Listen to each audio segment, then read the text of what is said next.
Hello, thank you for choosing to listen to Number One Rerun. We are Zoe and Carla, and each episode we get pop culture nostalgic after asking the listeners one simple question. Give us a date. That's right, and this week we are heading back to the 9th of September 1999. Let's go.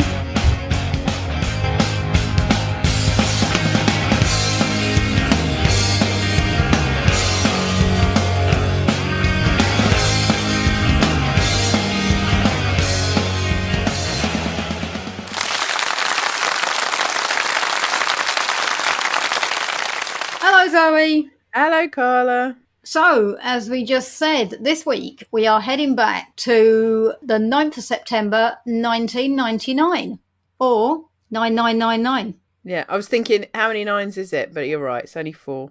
I mean, only 4, it's still a good number of 9s. And this one was sent in via email, which is always nice. That's our favourite, isn't it? We like emails, don't we? We get excited by emails.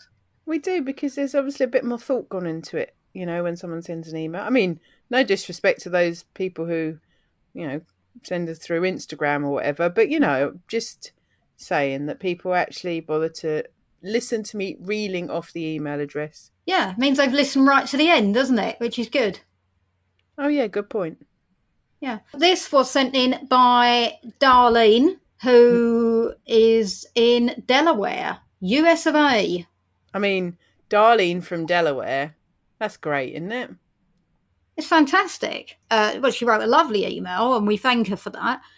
But the reason she sent in this date is that it was her 22nd birthday, and she listened so carefully that she knows you have a thing for neat dates.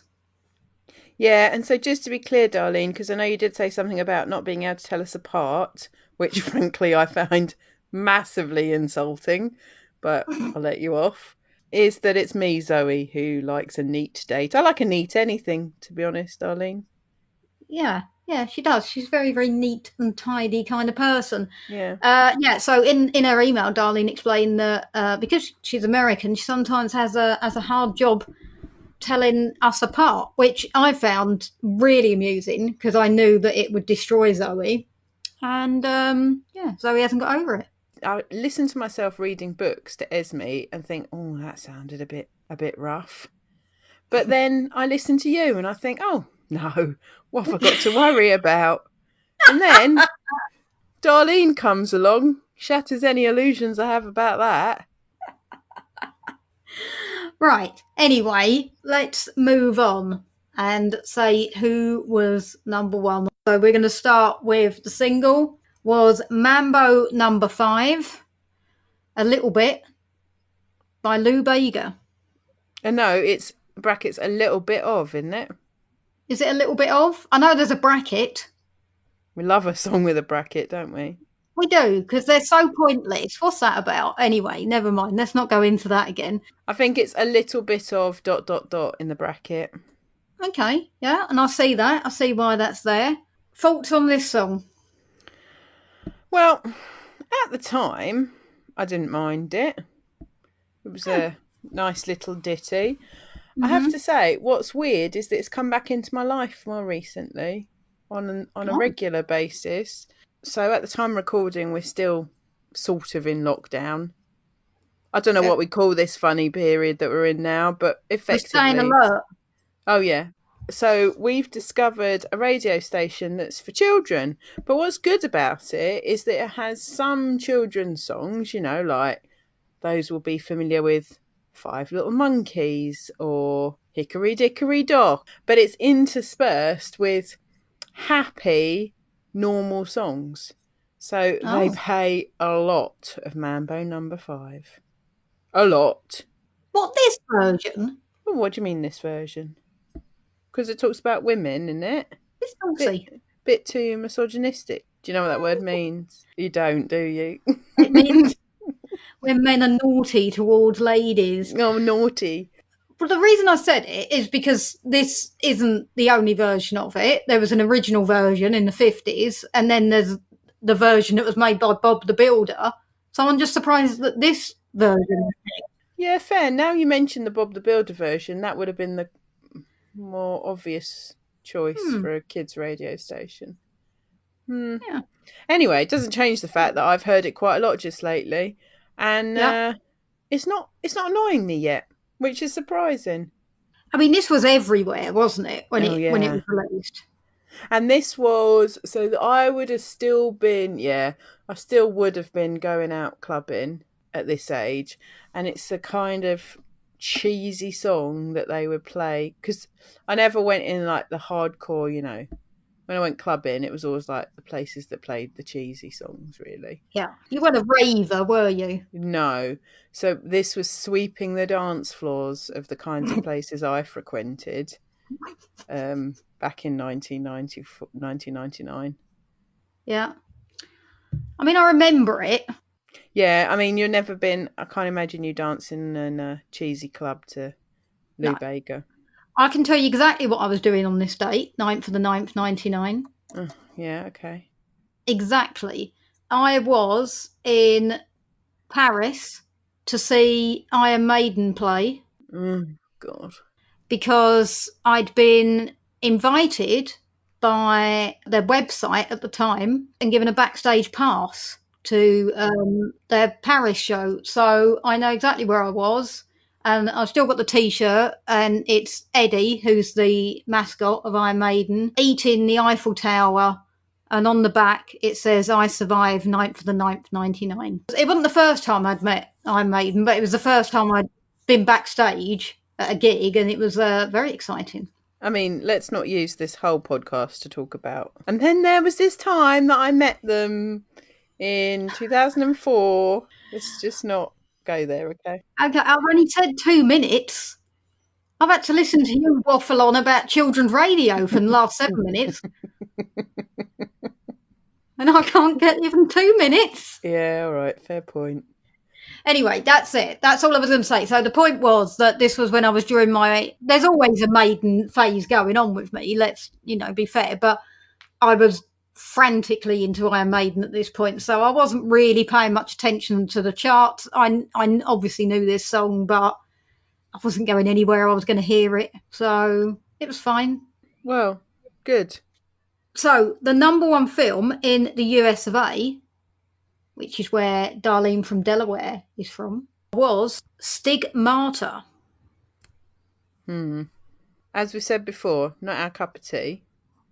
No, we don't do horror, do we? No, but what I do remember is that Patricia Arquette was in it. And Ellen's wife. Portia de Rossi. Yes, she was in it.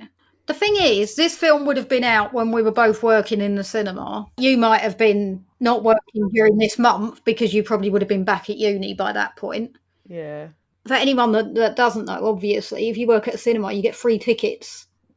And even with free tickets, I did not go and see this film. So that kind of tells you how uninterested I would have been at the time. You could go and have a free ticket and watch it a normal showing. They also used to show it. Obviously, films released on a Friday, and on a Thursday night, you could watch the film that's going to be released the next day. There is not a chance in hell that at midnight I'd have been watching Stigmata and then getting in my car to drive home. You must be joking. What has surprised me from doing this podcast is how many times a horror film pops up as being number one in the box office, and we have to say we've got nothing to say. It happens more than I would assume. But I have to say, I hadn't appreciated it's always been a thing. I always thought it was a more recent phenomenon where people were really into horror films. I'm afraid we can't really talk about it other than to say we didn't watch it. Let's move on because we got good choices for the TV shows. Let's talk about those. Okay. So on this date, and I've chosen this especially because it will appeal to our American audiences, I would have been watching the Jerry Springer Show. Jerry. Loved it. Yeah, me too. Absolute trash. I don't think Jerry would be allowed to air nowadays, would he? No, because there was obviously a lot of people on there that arguably were taken advantage of. Yeah, or weren't well, or, Yeah, but take all that aside and take it in the context of when we watched it at the time. We never seen anything like it. Yeah, we didn't know any better at the time, Carla, so we can be excused. You know, our talk shows, and I presume American talk shows up until this point, civilized events. People like Kilroy going up to people with a microphone, asking for their opinions and all this. And then all of a sudden, this with ridiculous stories. The first one I ever remember watching was I Married a Horse. Yeah, that's the famous one that everyone always goes on about. I just couldn't believe it. This guy was sitting there with a horse next to him. Did he actually take the horse on stage? The horse was there. Oh. I remember another one where a man cut off his bits and flushed them down the toilet. Oh, I do remember that one, yeah. These were subjects that were just, I mean, they're mad now. And this is a mad world we're living in now. So if you put those in 1999, it was like, oh my God. Yeah. But it was great viewing, wasn't it? It was great viewing. And American audiences, as we've talked about so many times, are so exuberant. Again, it was something we weren't used to seeing. People jumping up and down, clapping, screaming. What time of day did it used to be on? I think it was on quite late. But I know they used to bleep out the swearing, but I think it was on after the Watershed. I think it was a Channel 4 show over here. I used to often watch it with my dad after I got home from work. And as we've said, I was working at the cinema then. So depending on your shift, you'd get home either 10 or midnight, usually with a rough finishing time. So I remember watching it quite late when I got home while I was eating my dinner. So I think it was post Watershed. Back in the day, there was a period, I don't know when it was, where you used to have like Geraldo, then you'd have, what was the name of the lady with glasses?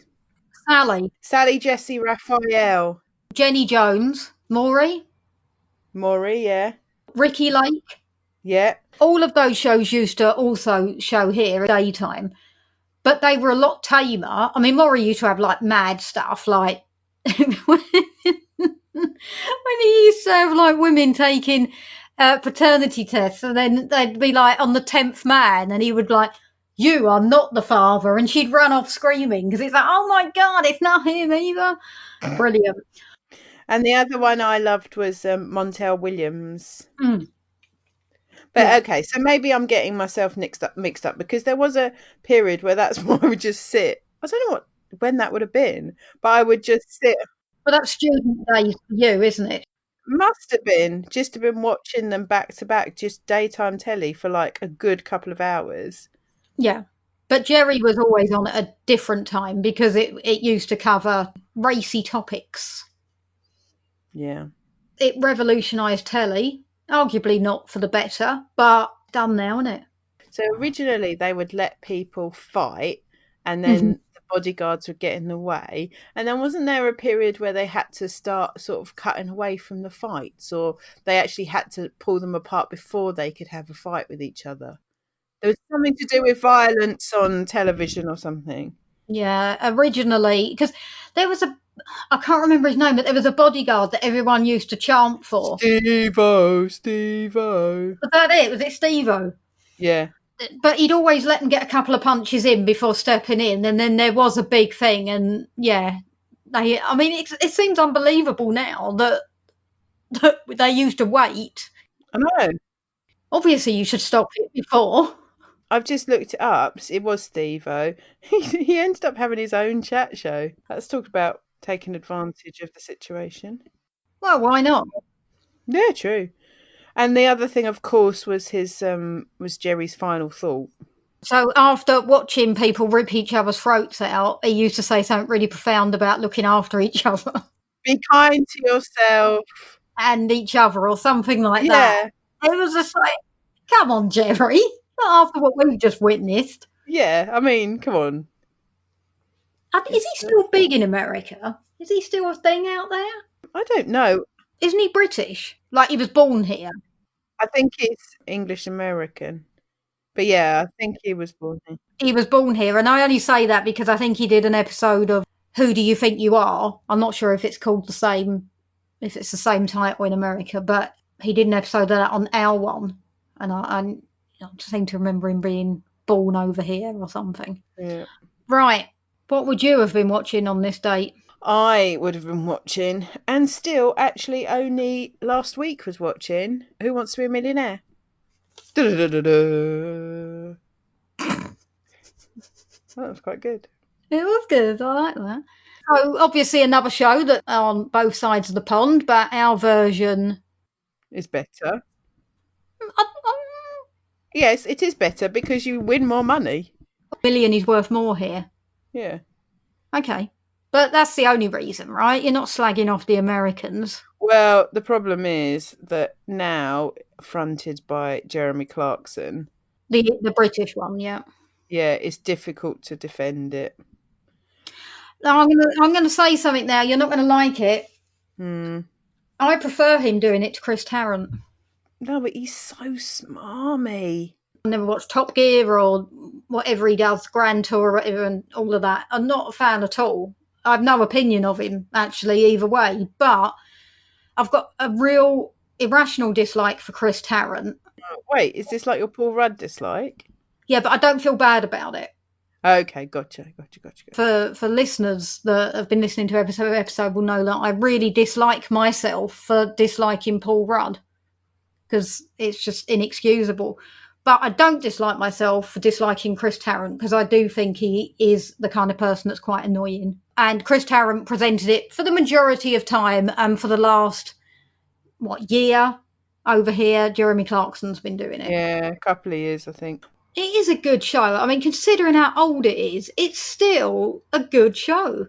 It is a good show, and that's why I watch it despite not really liking Jeremy Clarkson presenting it. Obviously, recently in the UK, we had that thing about the coughing sergeant, who won £1 million, and you saw the dramatised version of how they decided to create Who Wants to Be a Millionaire, and you think, wow, it was just a bit sort of people making it up as they went along kind of thing when they came up with the format.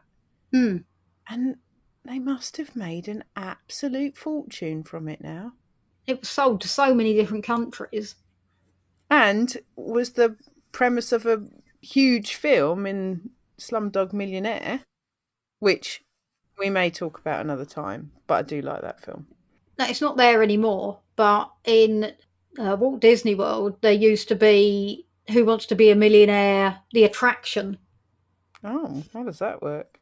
You could go in, and it was exactly as you see it on telly, because the American set was the same as the British set. Exactly as you see it. You'd sit in the audience and you get your own keypad, you could play along. And they used to have people in the chair, and obviously they weren't giving away money, but if you got the £1 million question, you would get a Disney cruise, which is a pretty good prize. Yeah, that'll do. You had to go through the fastest finger first thing. You know, it's like properly.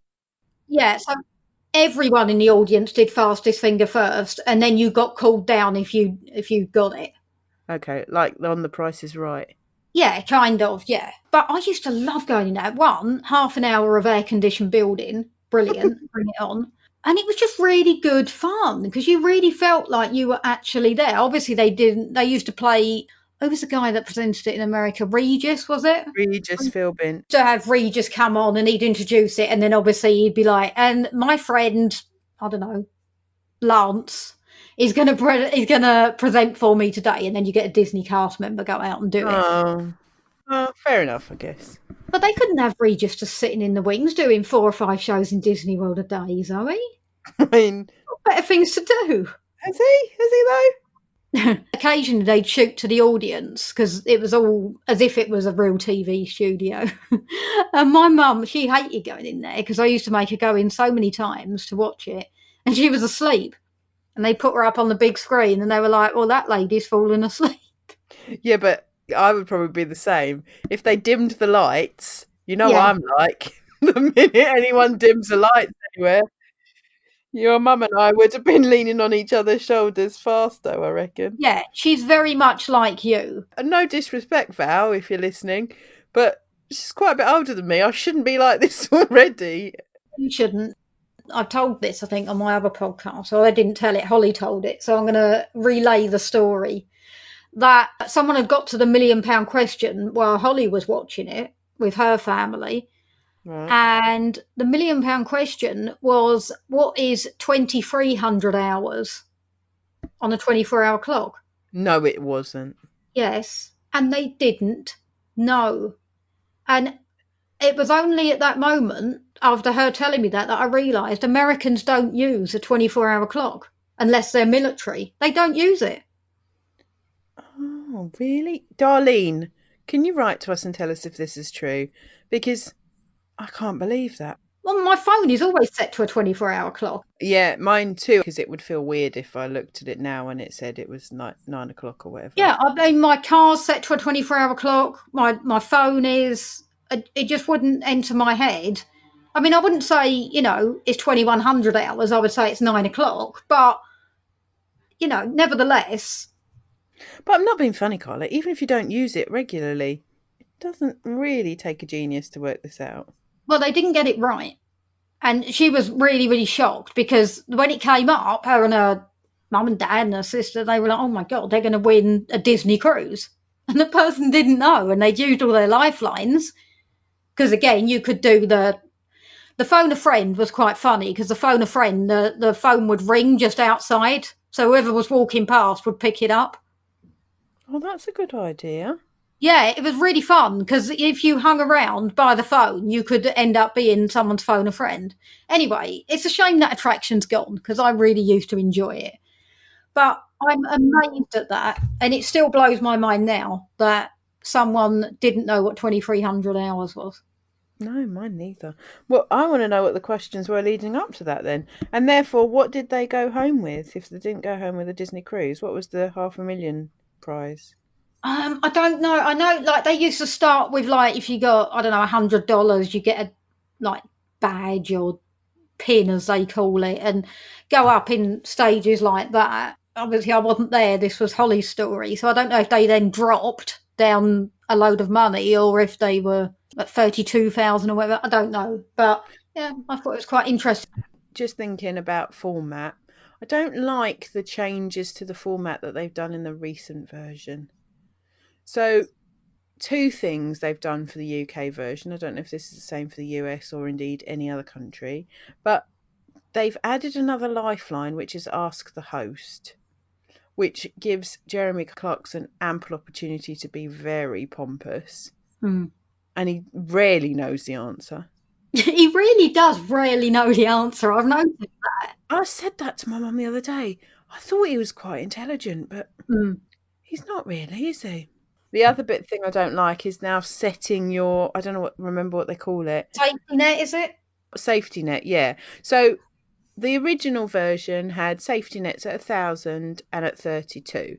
So once you'd hit one of those, you were guaranteed that amount of money, even if you got the question wrong. Now the safety nets hit at 1,000, set at 1,000, but then you have to choose what your next safety net's going to be. Yeah. I just find it clumsy.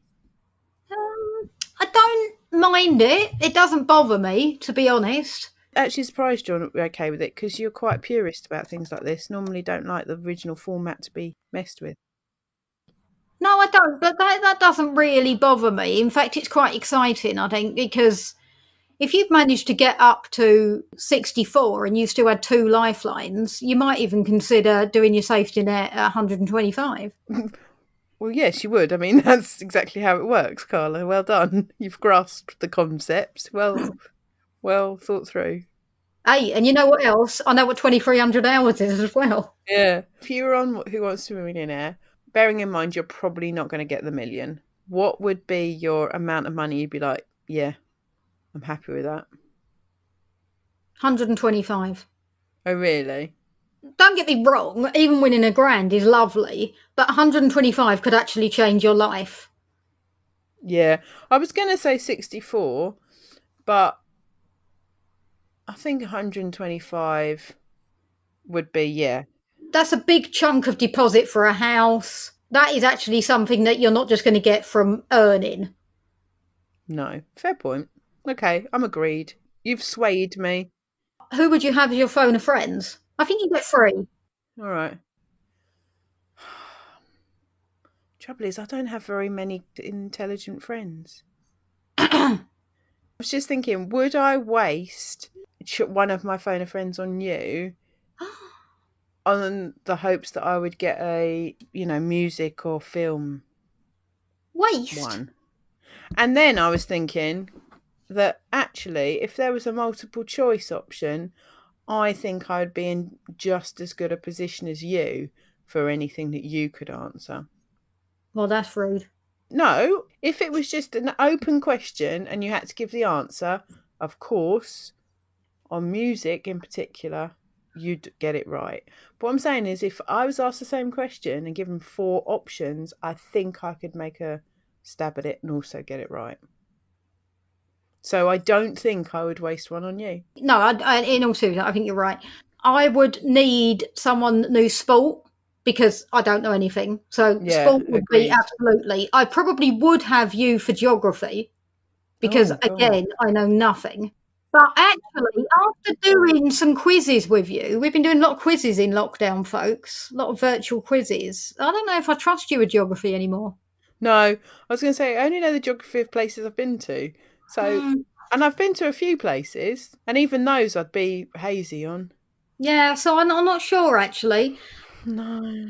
But I would need someone on geography because, again, that is something I'm really not strong on. So sport and geography would have to be covered. But I don't have any friends, without being sexist, let's assume they're male friends. I don't have any male friends who are real sport.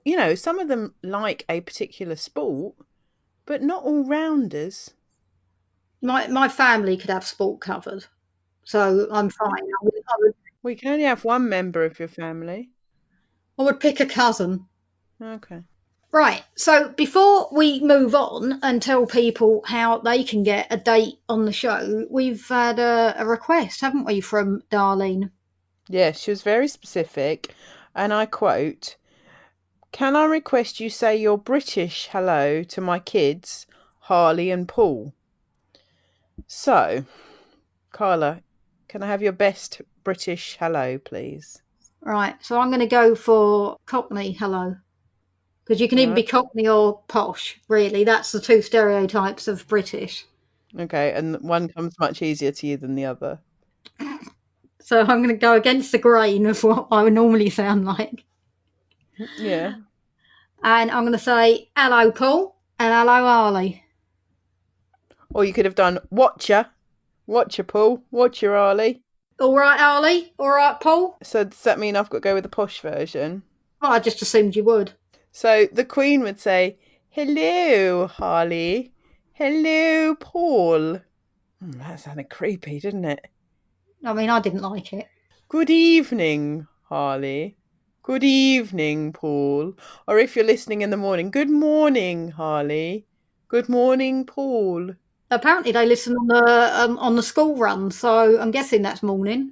Yeah, okay, so I've covered both bases in case it's to or from the school run. Yeah, either way. Yeah, in our normal voices. Hello, Harley. Hello, Paul. Which probably sound exactly the same as my Cockney voice, to be honest. Yeah, exactly the same.